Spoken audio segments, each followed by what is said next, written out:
बच्चों, कैसे हैं आप सब। आशा करती हूँ कि आप स्वस्थ होंगे, मस्त होंगे और अपनी पढ़ाई में व्यस्त होंगे। आपकी इसी पढ़ाई को आगे बढ़ाते हुए आज हम पढ़ने जा रहे हैं एक नया अध्याय, एक नया पाठ, जिसका शीर्षक है घनी छाया। तो बच्चों, सबसे पहले इस पाठ का परिचय जान लेते हैं। हिंदी के प्रसिद्ध उपन्यासकार एवं कहानी लेखक हिमांशु जोशी द्वारा रचित इस कहानी में एक मित्र की संवेदनाओं का मर्मस्पर्शी चित्रण है। बच्चों, संवेदनाएं यानी कि जो आपके इमोशंस होते हैं, जो भी आपके आंतरिक भाव होते हैं, उनका मर्मस्पर्शी यानी कि मार्मिक वर्णन, हृदय को छूने वाला कारुणिक वर्णन किया गया है। विदेश में अपने मित्र की मृत्यु के उपरांत दूसरे मित्र ने वर्षों तक अपने मित्र के परिवार को संरक्षण दिया। संरक्षण देना यानी कि उसको सुरक्षा दी, एक साये की तरह, जैसे वो क्या हो, उसका साया हो। तो बच्चों, आइए इस कहानी को शुरू करते हैं। आप लोग ध्यान से सुनिएगा और अच्छे से समझने की कोशिश भी कीजिएगा। नन्हे नन्हे दूध मुहे बच्चे, अकेली रुग्ण पत्नी। बच्चों, रुग्ण पत्नी यानी रोग से ग्रसित, यानी कि जो बीमार हो।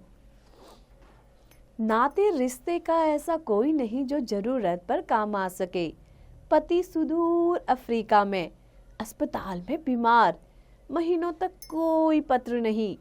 हर रोज वे रंग बिरंगे टिकटों वाले पत्र की राह देखते, परंतु डाकिया भूल से भी इधर झांकता न था। हाँ, बहुत लंबे अरसे बाद एक पत्र एक दिन मिला। बड़ा अजीब सा था वह, बड़ा करुण, बड़ा दर्द भरा। नैरोबी के किसी अस्पताल से लिखा था। रंगभेद के कारण पहले यूरोपियन लोगों के अस्पताल में जगह नहीं मिली। इस अनावश्यक विलंब के कारण रोग काबू से बाहर हो गया। बच्चों, अनावश्यक विलंब यानी कि एक ऐसा विलंब जो क्या था, जानबूझ करके किया जा रहा था, अनावश्यक, जो आवश्यक नहीं था। और इस कारण क्या हुआ था, रोग काबू से बाहर हो गया, यानी कि अब वो असाध्य हो गया था। डॉक्टर ने ऑपरेशन की सलाह दी है, किंतु उसमें भी अब सार लगता नहीं। चंद दिनों की मेहमानदारी है। बच्चों, चंद दिनों की मेहमानदारी यानी कि अब वो क्या है, कुछ ही पल की मेहमान है इस धरती पे, यानी कि उसकी मृत्यु अब निश्चित है कि वो शीघ्र ही मृत्यु को प्राप्त हो जाएंगी। उसके बाद तुम लोगों का क्या होगा, कुछ सोचता नहीं। पास होते तो, लेकिन भरोसा रखना, भगवान सबका रखवाला है। जिसने पैदा किया है वह परवरिश भी करेगा। पत्नी पत्र पढ़ती रोती। अबोध बच्चे जिनको अभी तक कोई भी ज्ञान नहीं था। अबोध बच्चे, बहुत छोटे बच्चे जिनको कुछ भी सामाजिक ज्ञान है ही नहीं अभी, रुलाई भरी आंखों से माँ का मुंह ताकते। फिर चिट्ठी पर चिट्ठियां डाली उन्होंने, फिर तार। तब कहीं केन्या की मोहर लगा एक विदेशी लिफाफा मिला। लिखा था, परमात्मा का ही चमत्कार है, हालत सुधर रही है, एक नया जन्म मिला है। थोड़े दिनों बाद फिर पत्र आया, पहले की तरह किसी से बोलकर लिखवाया हुआ। हालत पहले से अच्छी है, चिंता की अब कोई बात नहीं। पहले की तरह कुछ रुपये भी पहुंच गए इस बार। बच्चों के मुरझाए मुखड़े खिल उठे। रुग्ण पत्नी का स्वास्थ्य तनिक सुधार की ओर बढ़ा। बच्चों, जब हमें आशा की कोई किरण दिखाई देती है ना, हम कितने भी बीमार हो तो क्या होता है, हम अच्छे होने लगते हैं। चिट्ठियां नियमित रूप से आती रही, रुपये भी पहुंचते रहे। उसमें लिखा था, हाथ के ऑपरेशन के बाद अब वह पत्र नहीं लिख पाता, इसीलिए किसी से लिखवा लेता है। इधर एक नया टाइपराइटर खरीद लिया है उसने। अपने कारोबार का भी कुछ विस्तार कर रहा है धीरे धीरे। कुछ नई जमीन खरीदने का भी इरादा है शहर के पास। एक फार्म हाउस की योजना है। घर के बारे में, पत्नी के बारे में, बच्चों की पढ़ाई के बारे में कितने ही प्रश्न थे। बड़ी उत्साहजनक बातें थी, विस्तार से। इतना अच्छा पत्र कभी भी ना आया था। सबको स्वाभाविक रूप से प्रसन्नता हुई। डूबती नाव फिर पार लग रही थी, धीरे धीरे। बच्चों, डूबती नाव का पार लगना यानी कि क्या है, एक मुहावरा है जब क्या होता है, हमें आशा की कोई किरण दिखाई देती है कष्ट में, जब हमारी नाव डूब रही है और हमें लगेगा कि हमें कोई ऐसा सहारा मिल गया जो हमारी नाव को किनारे ले जा सकता है, तो आशा की किरण हमारे मन में जाग उठती है। ऐसा ही उस परिवार के साथ भी उस पत्र के द्वारा हो रहा था। लगभग 3 बरस बीत गए। घर की ओर से पत्र चाहते रहे कि अब उसे थोड़ा सा समय निकाल कर कभी घर भी आना चाहिए। बच्चे बहुत याद करते हैं, उसे देखने भर को तरसते हैं। जो जो हिदायतें चिट्ठी में लिखी रहती हैं उनका अक्षरशः पालन करते हैं। हिदायतें यानी कि जो जो नसीहतें लिखी जाती हैं कि ऐसा करना है, ऐसा नहीं करना है, उनका बच्चे क्या करते, अक्षरशः, अक्षरशः यानी कि अक्षर अक्षर जो एक एक शब्द का भाई बच्चे क्या करते थे, पालन करते थे। माँ को किसी किस्म का कष्ट नहीं देते, कहना मानते थे। पढ़ने में बहुत मेहनत करते हैं। अज्जू कहता है कि बड़ा होकर वह भी पापा की तरह अफ्रीका जाएगा, इंजीनियर बनेगा, पापा के साथ खूब काम करेगा। अब वह पूरे 12 साल का हो गया है, 6ठी कक्षा में अव्वल आया है। अव्वल आया है यानी कि 6ठी कक्षा में उसने क्या किया है, टॉप किया है, सबसे आगे है। मास्टर जी कहते हैं कि उसे वजीफा मिलेगा। वजीफा क्या होता है बच्चों, जिसको आप लोग बोलते हैं स्कॉलरशिप, है ना, छात्रवृत्ति कहते हैं हिंदी में, है ना। तनु अब 18 पार कर रही है, उसका भी ब्याह करना है। कहीं कोई अच्छा सा लड़का अपनी जात बिरादरी का मिले तो चल सकता है। चिट्ठी के जवाब भी बहुत सी बातें थी। लिखा था कि इस समय तो नहीं, हाँ अगले साल तनु के ब्याह पर अवश्य पहुंचेगा। योग्य वर तो वहाँ भी मिल सकते हैं, पर विदेश में अफ्रीका जैसे देश में लड़की को ब्याहने के पक्ष में वह नहीं है। दहेज की चिंता न करना, कहीं वर की खोज करना। वर की तलाश में भटकने की अधिक आवश्यकता न हुई। आसानी से खाता पीता घर मिल गया। शायद इतना अच्छा घराना न मिलता, लेकिन इस भ्रम से कि कन्या का बाप अफ्रीका में सोना बटोर रहा है, सब सहज हो गया। शादी की तिथि निश्चित हो गई। नैरोबी से पत्र आया कि वह समय से पहुंच रहा है। गहने कपड़े सब बनाकर वह साथ लाएगा, लेकिन शादी के समय वह चाहकर भी पहुंच नहीं पाया। व्यवस्थाओं से भरा लंबा पत्र आया कि इस बीच जो एक नया कारोबार शुरू किया है उसमें मजदूरों की हड़ताल चल रही है। ऐसे संकट के समय में यह सब छोड़कर वह कैसे आ सकता है। हाँ, गहने कपड़े और रुपए भिजवा दिए हैं। वर वधू के चित्र उसे अवश्य भेजें। वह प्रतीक्षा करेगा। खैर, ब्याह हो गया धूमधाम के साथ। विवाह के सारे चित्र भी भेज दिए। अज्जू ने इस वर्ष कई इनाम जीते। हाई स्कूल की परीक्षा में जिले में सर्वप्रथम रहा, यानी कि जिले में अपने डिस्ट्रिक्ट में क्या था, वो अपने जिले में सर्वप्रथम पहले स्थान पर रहा था। खेलों में भी पहला। बहुत से सर्टिफिकेट मिले। वजीफा मिला। वजीफा यानी कि उसको छात्रवृत्ति भी मिली, स्कॉलरशिप भी मिली। इनाम में मिली सारी वस्तुओं की फोटो वे पापा को भेजना न भूले। बदले में कीमती कैमरा आया, गर्म सूट का कपड़ा आया, सुंदर घड़ी आई और मर्म स्पर्शी लंबा पत्र आया। मर्म स्पर्शी यानी कि मार्मिक, हृदय को छूने वाला, करुणा से भरा हुआ। लिखा था कि वह बच्चों की उम्मीद पर ही जी रहा है। पत्नी का स्वास्थ्य अच्छा रहना चाहिए। बच्चे इसी तरह नाम रोशन करते रहें। उनके सहारे वह जिंदगी की डोर कुछ और लंबी खींच लेगा। यह सारा कारोबार उन्हीं के लिए तो है, पर अनेक वादे करने पर भी घर आना संभव न हो पाता। हर बार कुछ न कुछ अड़चनें आ जाती और उसका आना स्थगित हो जाता। बच्चों, स्थगित हो जाता यानी कि रुक जाता। बच्चों, यहाँ पे स्थगित लिखा है तो आप यहाँ पे सुधार कर लीजिएगा, स्थगित। यहाँ पे 2 मात्राएं ज्यादा दिख रही हैं आपको, है ना, तो स्थगित नहीं होगा, स्थगित। समय पंख बांधकर उड़ता रहा अबाध गति से। बच्चों ने लिखा कि यदि उनका घर आ पाना कठिन हो रहा है तो वे ही सब अफ्रीका आने की सोच रहे हैं।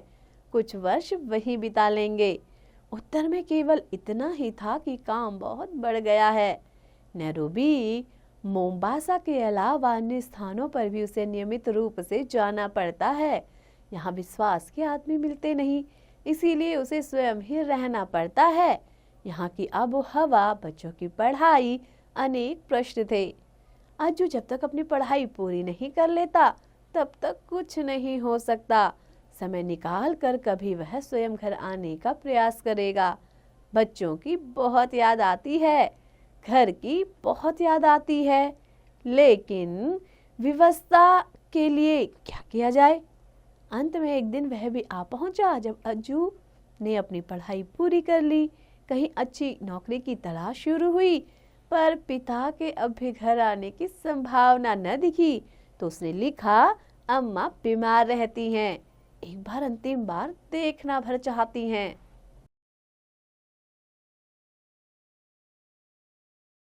प्रत्युत्तर में विस्तृत पत्र मिला। बच्चों, प्रत्युत्तर यानी कि उसके जवाब में, प्रति प्लस उत्तर, विस्तृत यानी कि बहुत लंबा चौड़ा।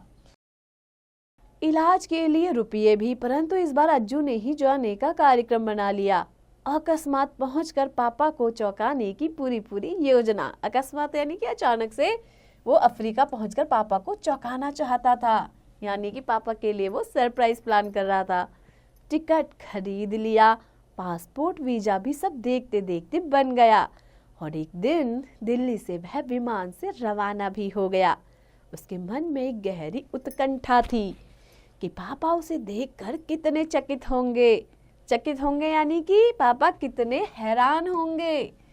उन्होंने कल्पना भी न की होगी कि एकाएक वह इतनी दूर एक दूसरे देश में इतनी आसानी से आ जाएगा। उनकी निगाहों में तो अभी वह उतना ही छोटा होगा जब वह निक्कर पहनकर आंगन में गुल्ली डंडा खेलता था। नैरोबी के हवाई अड्डे पर उतरकर वह सीधा उस पते पर गया जो पत्र में दिया हुआ था, परंतु वहां ताला लगा था। हाँ, उसके पिता की पुरानी धुंधली नेम प्लेट अवश्य लगी थी। आसपास पूछताछ की तो पता चला कि एक वृद्ध भारतीय अप्रवासी अवश्य वहां रहते हैं। बच्चों, अप्रवासी क्या होता है? जो भारत के लोग हैं लेकिन दूसरे देश में रहते हैं उनको कहते हैं अप्रवासी। तो एक अप्रवासी वहां अवश्य रहते हैं। रात को देर से दफ्तर से घर लौटते हैं, किसी से मिलते जुलते नहीं, निपट अकेले हैं। वह बाहर बरामदे में रखी बेंच पर प्रतीक्षा करता रहा। रात को एक बूढ़ा व्यक्ति ताला खोलने लगा तो देखा एक युवक सामने बैठा ऊँघ रहा है। उसका नाम धाम पूछा तो उसे अपनी बाहों में भर लिया। बड़े उत्साह से स्वागत किया। भोजन के बाद वे उसे अपने कमरे में ले गए। दीवार की ओर उन्होंने इंगित किया। एक नन्हा बच्चा माँ की गोद में लुढ़का किलक रहा है। यह किसका चित्र है? युवक ने गौर से देखा, कुछ छेपते हुए कहा, मेरा। वृद्ध इस बार कुछ और जोर जोर से खिलखिलाए, मेरे बच्चे, तुम इतने बड़े हो गए हो, सच, इतने साल बीत गए, जैसे कल की ही बात है। उन्होंने उसके चेहरे की ओर देखा।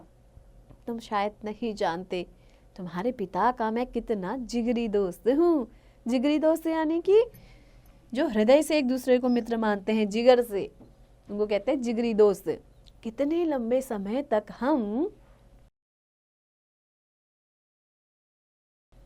साथ साथ रहे, दो दोस्तों की तरह नहीं, सगे भाइयों की तरह। उसी ने मुझे हिंदुस्तान से यहाँ बुलाया था, बड़ी लगन से सारा काम सिखाया। साथ साथ साझे में हमने यह कारोबार शुरू किया। साझा यानी कि पार्टनरशिप जिसको आप बोलते हैं ना, साझा यानी कि एक दूसरे की सहभागिता के साथ, एक दूसरे के साहचर्य के साथ। नैरोबी की आज यह बहुत अच्छी फर्म है। यह सब उसी की बदौलत है। उसी की बदौलत है यानी कि उसी के कारण है। कहते कहते वे ठिठक गए। उसका हाथ अपनी हाथों में थामते हुए बोले, तुम्हारी माँ कैसी है? अच्छी है? भाई बहन सब ठीक है? कहीं कोई कठिनाई तो नहीं ना? सब ठीक है। बस यही मैं चाहता था, यही। हौले से उन्होंने उसका हाथ सहलाया। देर तक शून्य में पलके टिकाए सोचते रहे। कुछ क्षणों का मौन भंग कर खोए खोए से बोले, देखो बेटे, तिनकों के सहारे तो हर कोई जी लेता है, लेकिन कभी कभी हम तिनकों के साए मात्र के आश्रय भंवर से निकलकर किनारे पर आ लगते हैं। हमारा जीवन कुछ ऐसे ही तंतुओं के सहारे टिका रहता है। यदि वे टूट जाएं, छिन्न भिन्न होकर बिखर जाएं, तो पल भर में पानी के बुलबुलों की तरह सब समाप्त हो जाता है। जरा सोचो बेटे, वे खांसे।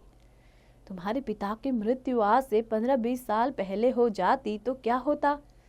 भले ही वे एक अच्छी रकम तुम्हारे नाम छोड़ जाते। उन्होंने युवक के असमंजस से डूबे गंभीर चेहरे की ओर देखा। रुपये रेत में गिरे पानी की तरह कहीं विलीन हो जाते और तुम अनाथ हो जाते। तुम्हारी माँ घुट घुट कर कब की मर चुकी होती। तुम इतने हौसले से पढ़ नहीं पाते। जहाँ तुम आज हो वहाँ तक नहीं पहुँच पाते। निराशा की, हताश की तथा असुरक्षा की इतनी गहरी खाई में होते कि वहाँ से अंधेरे के अलावा कुछ भी न दिखता तुमको। उन्होंने अपने सूखे होठों को जीभ की नोक से भिगोया। हम दुर्बल होते हुए, असहाय, अकेले होते हुए भी कितने कितने बीहड़ वनों को पार कर जाते हैं, सहारे की एक अदृश्य डोर के सहारे। बच्चों, बीहड़ वन यानी कि जो बहुत ही खतरनाक वन होते हैं उनको क्या कहते हैं? बीहड़ वन। तो वो क्या कह रहा है कि कितने बीहड़ वनों को हम पार कर जाते हैं। एक अदृश्य जो डोर दिखाई न दे उसे कहते हैं अदृश्य। जैसे प्रभु भी आपके सामने ईश्वर भी नहीं है ना, वो अदृश्य रूप में है, लेकिन आप उसको मानते हैं और आप क्या करते हैं? उस पर आस्था रखकर, उस पर विश्वास रखकर बहुत बड़े बड़े काम कर जाते हैं। इसी प्रकार यहाँ पे वार्तालाप चल रही है कि वो वृद्ध अपने मित्र के बेटे को ये सारी बातें बता रहे हैं। उनका गला भराया। तुम्हारे पिता तो तभी गुजर गए थे बेटे। अपने साझे कारोबार से उनके हिस्से के पैसे तुम्हें नियमित रूप से भेजता रहा। कितने वर्षों से मैं इसी दिन की इंतजार में था। अब तुम बड़े हो गए हो, अपने इस कारोबार में मेरा हाथ बटाओ। तुम सरसब्ज हो गए। मेरा वचन पूरा हो गया जो मैंने उसे मरते समय दिया था। उनका गला भराया। वे दीवार पर टंगे एक धुंधले से चित्र को न जाने क्या क्या सोचते हुए देखते रहे। तो बच्चों, कैसी लगी आपको ये कहानी? आशा करती हूँ कि आपको बहुत पसंद आई होगी। एक कारुणिक कहानी थी, एक मार्मिक कहानी थी जो हिमांशु जोशी ने लिखी थी। लेकिन इसके साथ ही उन्होंने क्या बताया कि अगर हम क्या करते हैं, अपने अंदर आत्मविश्वास रखते हैं और दूसरों को उनके कष्ट के समय में सहारा देते हैं, तो वो लोग भी क्या कर सकते हैं? अपना जीवन अच्छी तरह बिता सकते हैं। तो हमें क्या करना चाहिए? दूसरों का सहारा बनने की कोशिश करनी चाहिए। क्या पता वो किसी डूबते हुए को पार लगा दे, है ना बच्चों? तो बच्चों इसी तरह पढ़ते रहिए, आगे बढ़ते रहिए और हाँ, इसका अभ्यास जरूर कीजिए।